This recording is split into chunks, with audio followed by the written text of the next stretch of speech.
Nós já percorremos grande parte dos desafios pastorais da nossa igreja latino-americana e caribenha, percebidos a partir da primeira Assembleia Eclesial, que foi realizada em novembro de 2021. E hoje nós vamos voltar o nosso olhar para o desafio de número 40, assumir o cuidado e acompanhamento dos encarcerados e das suas famílias. E quem conversa com a gente sobre este assunto é a coordenadora nacional da Pastoral Carcerária, a irmã Petra Silvia Pfaller. Ela é religiosa das Irmãs Missionárias de Cristo, alemã e está no Brasil desde 1991.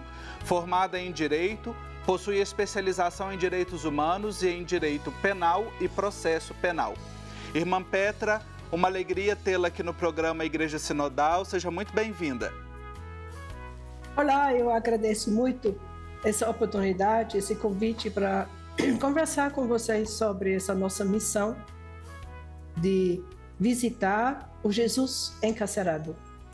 E esta é uma bela missão e que a igreja no nosso continente latino-americano e caribenho colocou dentro dos seus desafios pastorais, agora também nas reflexões e propostas pastorais a partir da primeira Assembleia, também nos chama, a um processo de conversão e a um olhar muito atento para esta realidade. Segundo os dados do Sistema Penitenciário Brasileiro, dados estatísticos, hoje nós temos mais de 650 mil pessoas privadas de liberdade no regime fechado. Irmã Petra, diante desse número, que é um número bastante grande, qual que é a realidade carcerária que nós temos no Brasil? A realidade no cárcere no Brasil, aliás, na América Latina, é uma realidade muito desumana. Os presídios são unidades prisionais como uma máquina mortífera. A superlotação é uma grande dificuldade que tem grandes consequências em todos os outros atendimentos. Imaginando uma cela com 4 ou 8 camas vagas, tem 30, 40 pessoas espremidas. E nesses 28 anos que eu trabalho na Pastoral Carcerária, eu só percebo que está sempre piorando aqui no cárcere do Brasil. Imaginando que o Brasil é o terceiro país do mundo que mais encarcera.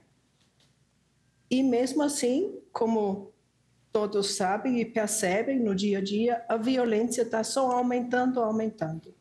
Ou seja, esse encarceramento em massa aqui no Brasil não resolve a violência que nós sofremos no cotidiano.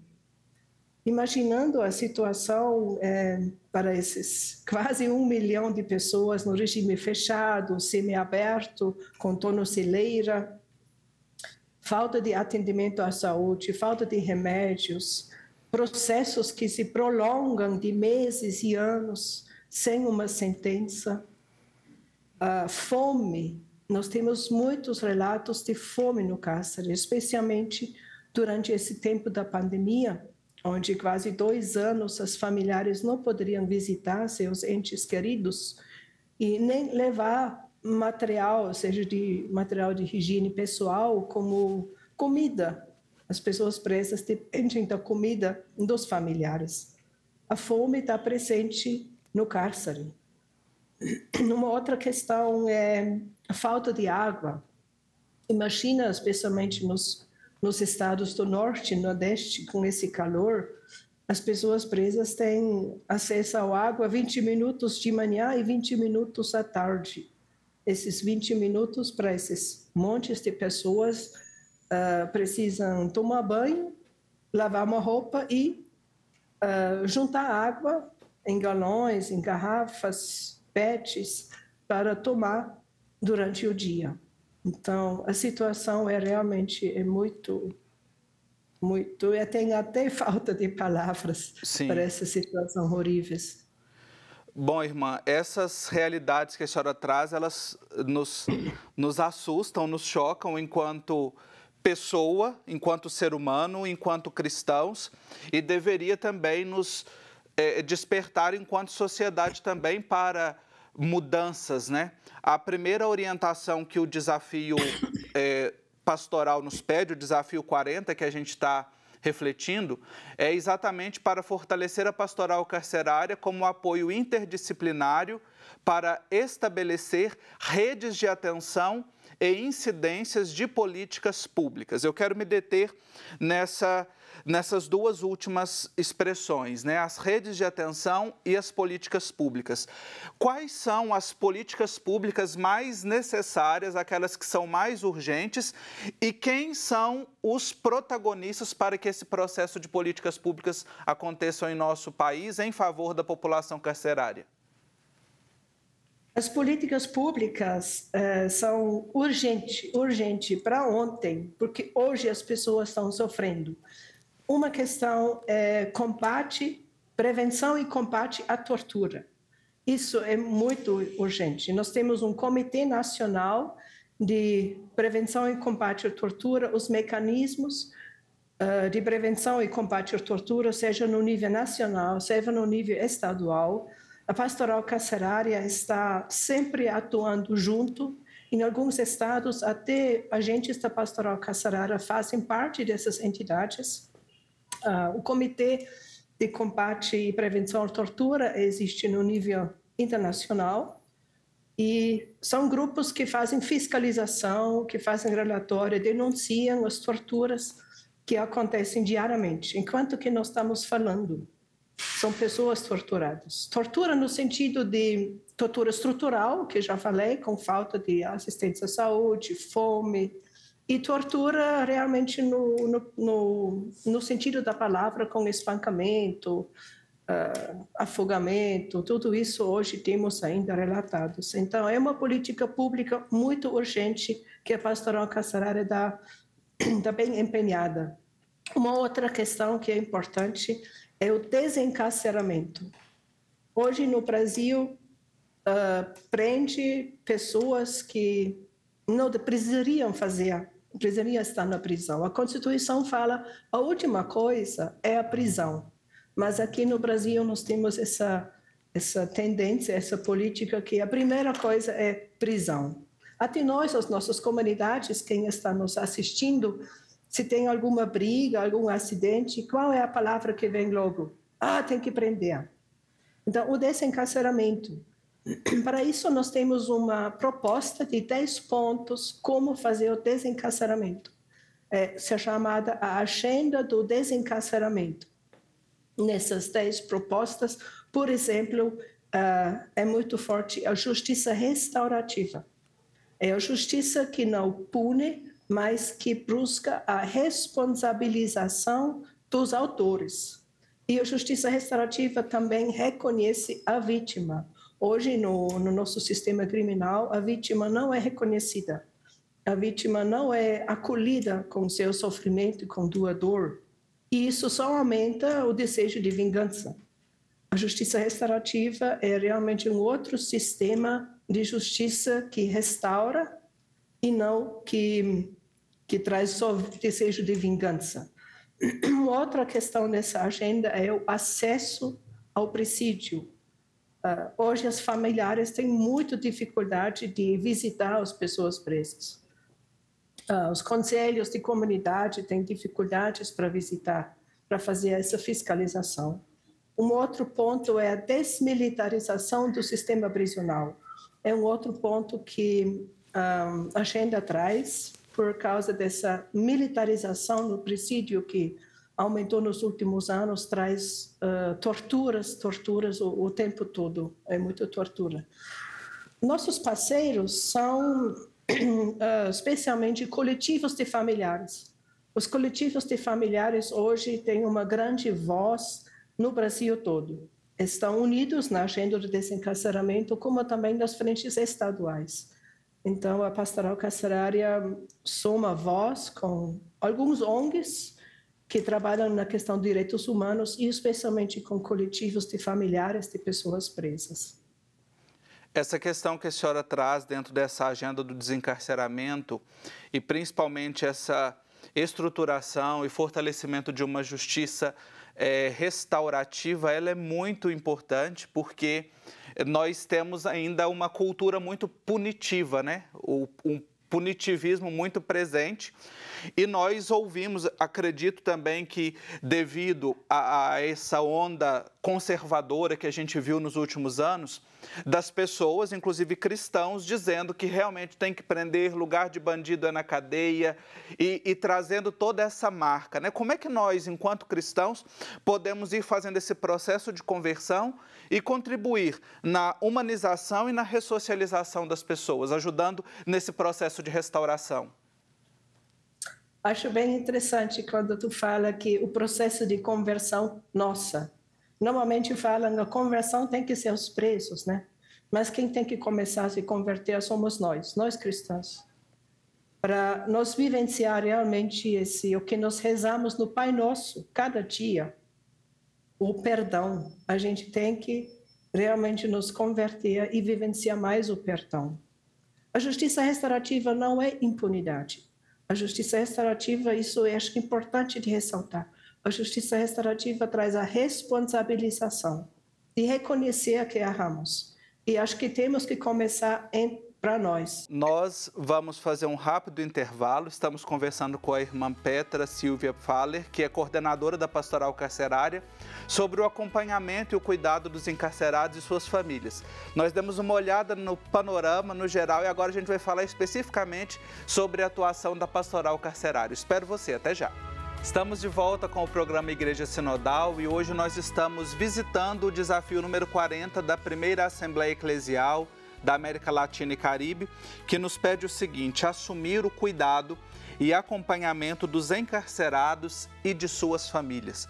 Nós conversamos com a irmã Petra, ela que é coordenadora nacional da Pastoral Carcerária, e no primeiro bloco, como eu disse, nós olhamos um pouco para essa realidade do encarceramento aqui no Brasil. Somando todas as pessoas encarceradas, são quase 1 milhão, aquelas que estão em regime fechado, em regime semiaberto, com tornozeleira eletrônica. Falou um pouquinho para nós da agenda do desencarceramento e nós terminamos falando já sobre a pastoral carcerária. A irmã já nos adiantou que são quase 5 mil agentes em todo o Brasil, não é, irmã, que fazem parte da pastoral carcerária.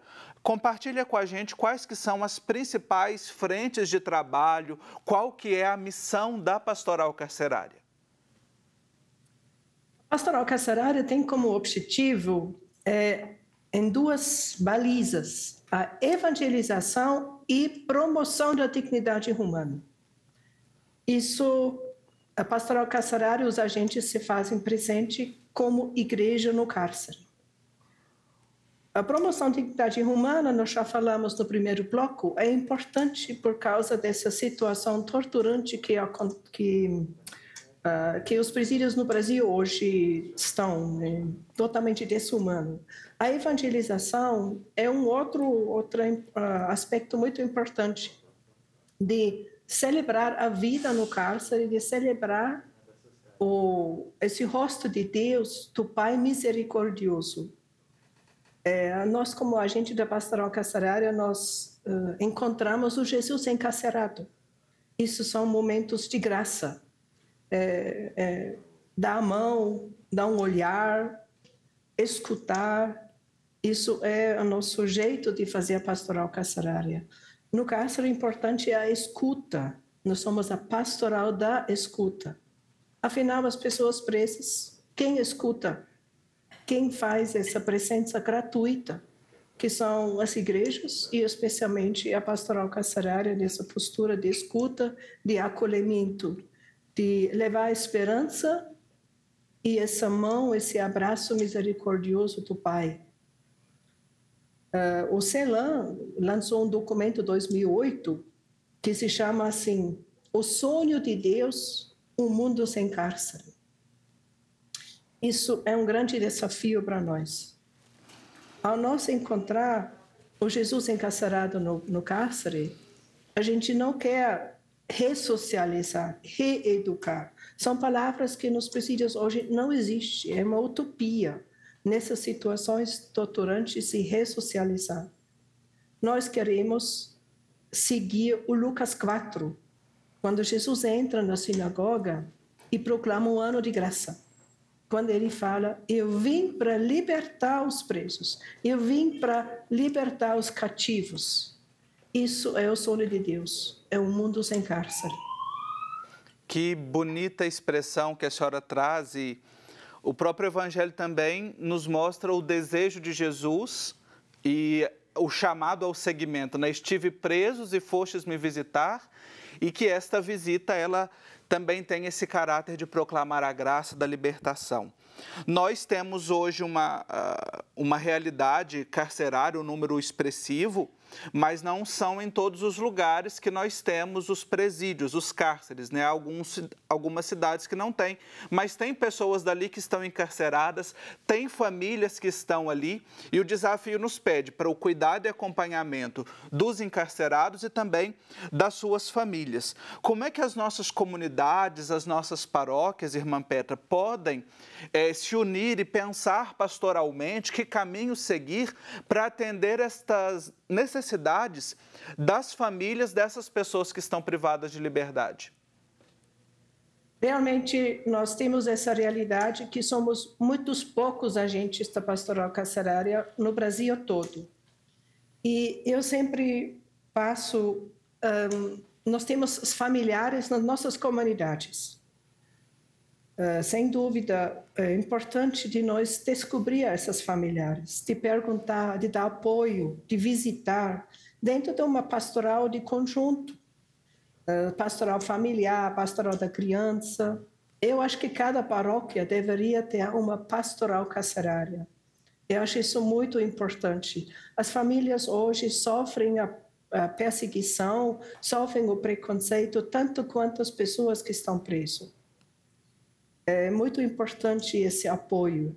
E para nós ser esse sinal de perdão, de reconciliação, para apoiar essas pessoas que são tão excluídas. Eu escuto isso muitas vezes. Uma coisa bem concreta, quando a gente procura agora Natal, né? Procura ações para esses familiares, para as crianças das familiares. Por exemplo, alguns panetones para levar para o presídio. E quando a gente fala que é para pastoral carcerária, aí não. Se for para a creche, tudo bem. Então, nossa igreja, realmente nossos agentes, nossos cristãos que fazem parte da nossa igreja, precisamos tirar esse preconceito e acolher essas pessoas que são os mais excluídos, que são julgados moralmente, ainda mais as familiares. Então, eu acho que eu tenho certeza que cada pastoral, cada paróquia, cada diocese deveria ter uma pastoral carcerária específica para esse tema das pessoas encarceradas no Brasil. E é importante para você que está nos acompanhando, que talvez na sua paróquia não tenha a pastoral carcerária organizada, instituída, mas como a irmã Petra partilhou com a gente, a pastoral familiar, a pastoral carcerária, independente da pastoral, do movimento ou organismo que você atue, desperte essa sensibilidade para buscar essas famílias e pessoas familiares, né, de pessoas que estão privadas de liberdade, e vá iniciando essa rede de apoios, né? Tecer essa rede de apoios. E acredito, eu queria retomar, já para a gente ir encerrando aqui a nossa conversa, irmã Petra, a dimensão da escuta. A senhora disse que a pastoral carcerária se coloca para escutar o Jesus no cárcere e também escutar as famílias. Só que acredito que essa escuta ela deve ser livre de todo julgamento, de todo moralismo que a gente busque colocar, né, sobre essas pessoas. Como é que nós podemos fazer bem esse processo de escuta e de acolhimento dessas pessoas? Realmente é uma escuta ativa, uma escuta que vai desarmado, uma escuta que não julga, mas uma escuta que respeita e que acolhe. Nós temos, por exemplo, muitos cursos, até online, dentro da dinâmica da justiça restaurativa, para nós aperfeiçoar na questão da escuta. Então, por exemplo, nessas visitas semanais que os nossos agentes da pastoral carcerária fazem, eles entram no cárcere, dão a mão, perguntam como vai, perguntam, você tem notícia da família? Nunca perguntamos por que está preso. Isso é uma pergunta que já não se faz. Nas formações que nós oferecemos, nós temos essas diretrizes como fazer uma visita. Depois quando a gente pergunta como vai, a conversa flui. Isso é muito importante. E a gente escuta numa atitude, como eu falei, desarmado, sem julgar. No final dessa escuta, convidamos para rezar. É um convite para rezar. Os presos mesmo escolhem um salmo, um texto bíblico que eles gostam, ou a gente traz uma proposta e faz uma pequena reflexão e rezam junto. Isso é muito importante. São visitas simples e nós precisamos entrar realmente só com o olhar de Jesus. Uma pergunta que é muito importante para fazer essa escuta é conhecer as atitudes de Jesus. O Jesus nos mostra, nos textos bíblicos que temos hoje, que ele tem essa atitude de escuta sem julgar, especialmente o texto da pecadora, da adúltera, ou as atitudes de Jesus é isso, ele escuta, ele não julga e fala, vai embora em paz para a mulher que é acusado. Então, é importante com essa pergunta, o que Jesus faria? O que Jesus faria nessa situação, nessas visitas no cárcere e nas visitas com os familiares que têm pessoas presas? Eu convido vocês a participar na pastoral carcerária. Não precisam ter medo. Como eu falei no primeiro bloco, é um privilégio de visitar o Jesus encarcerado. É um privilégio de uma experiência de Deus que nós fazemos nas visitas junto com os agentes da pastoral carcerária. Irmã Petra Silvia Pfaller, coordenadora nacional da pastoral carcerária, obrigado pela partilha e também pelas iluminações aqui conosco nessa reflexão sobre a pastoral carcerária. Muito obrigado. Obrigada, foi um prazer de conversar um pouco sobre a nossa experiência no cárcere. E fica aqui o convite. Procurem seus párocos, procurem a diocese e fazem parte da pastoral carcerária. É isso. Em carta à Associação Latino-Americana de Direito Penal e Criminologia, em 2014, o Papa Francisco se posicionou contra o aumento dos castigos impostos a quem comete crimes. Diz o Papa, a Igreja sugere que a justiça seja humanizadora, genuinamente reconciliadora, uma justiça que leve o delinquente, através de um caminho educativo e de esforçada penitência, à sua reabilitação e total reinserção na comunidade. Obrigado pela sua companhia e até o nosso próximo encontro.